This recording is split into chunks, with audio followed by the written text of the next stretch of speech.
Salam Bapak Ibu, dengan kesempatan ini saya akan menyampaikan firman Tuhan dengan tema bagaimana setelah kita sudah menjadi orang Kristen. Bagaimana karakter kita, bagaimana sifat kita. Sebelumnya mari kita berdoa. Bapa yang ada dalam kreasi surga, Engkau Tuhan Yesus Kristus yang telah menyelamatkan kami, dan keselamatan yang kekal telah Engkau memberikan kepada kami.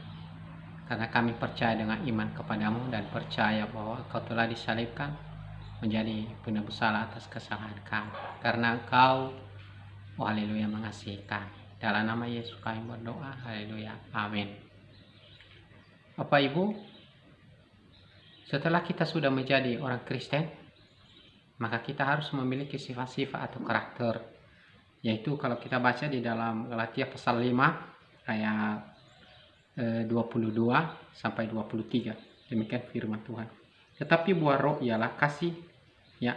Buah roh itu adalah kasih. Kita mulai mengasihi, ya, dan bukan hanya mengasihi keluarga, kita juga mengasihi yaitu semua orang sebagai bukti, ya, untuk membalas kebaikan Tuhan Yesus kepada kita.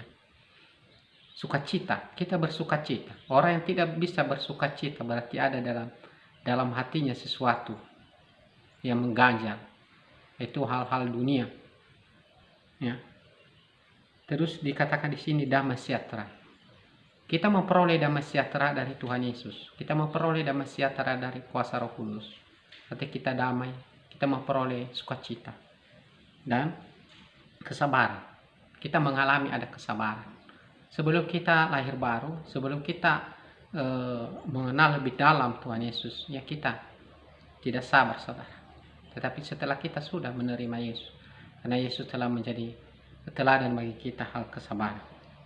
Terus kemurahan, ya, kemurahan, kebaikan, kesetiaan, setia di dalam pelayanan, ya, siap, penuh waktu. Sering saya dengar dulu waktu saya masih teologi, katanya full time, ya.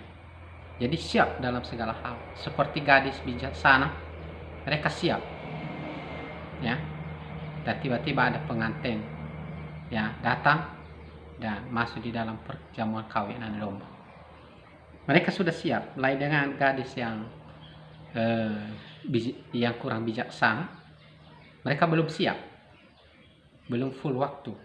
Dan ayat 23 dikatakan kelemah lembutan, lembut, suaranya lembut. Makanya kalau ada pendeta yang tidak lembut suaranya, atau kalau ada ustadz yang tidak lembut suaranya, ya, itu masih ada sesuatu, saudara, ya. Tidak terpacarkan kasih itu. Amin, saudaraku, ya. Dan setelah itu penguasaan diri, ya, ditegurlah kita oleh firman Tuhan itu. Harus ada penguasaan diri. Kita menguasai diri kita. Amin, saudara, ya. Dan tidak ada hukum yang menentang hal-hal itu.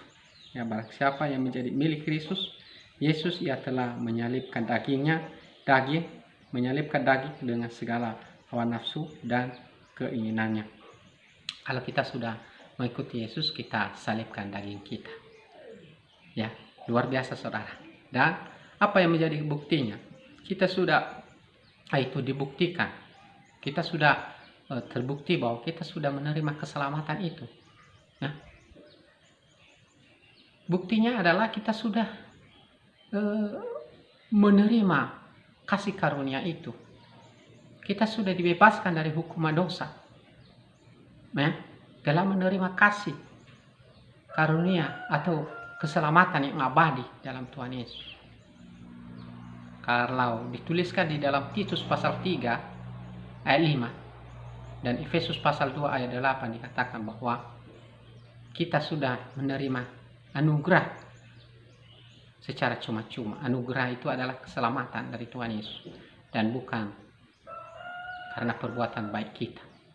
Demikian juga, ya, apa yang kita rasakan, yaitu damai sejahtera itu di dalam kehidupan kita. Jika Bapak Ibu kasih dalam nama Yesus masih ragu-ragu saudara. Dan harus percaya dengan firman Tuhan. Karena firman Tuhan berkata begitu besar kasih Allah akan dunia ini, dia memberikan anaknya yang tunggal. Dan itu adalah janji keselamatan. Yesus telah rela mati di atas kayu salib.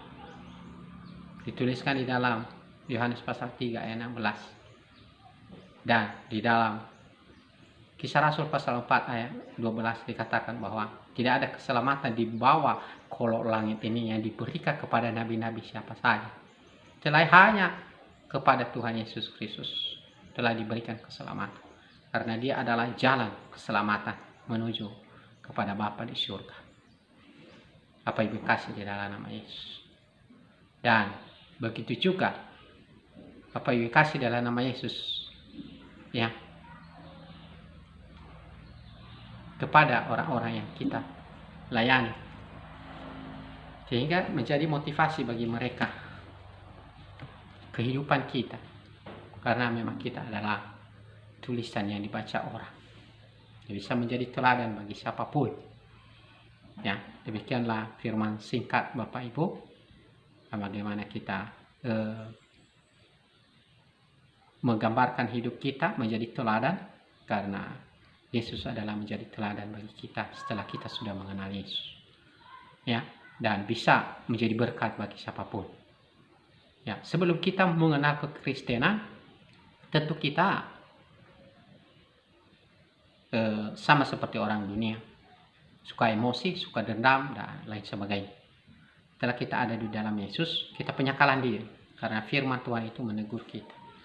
Dan bukan semua karena usaha kita itu. Karena memang itu dari Tuhan Yesus. Sampai di situ Tuhan Yesus memberkati. Amin.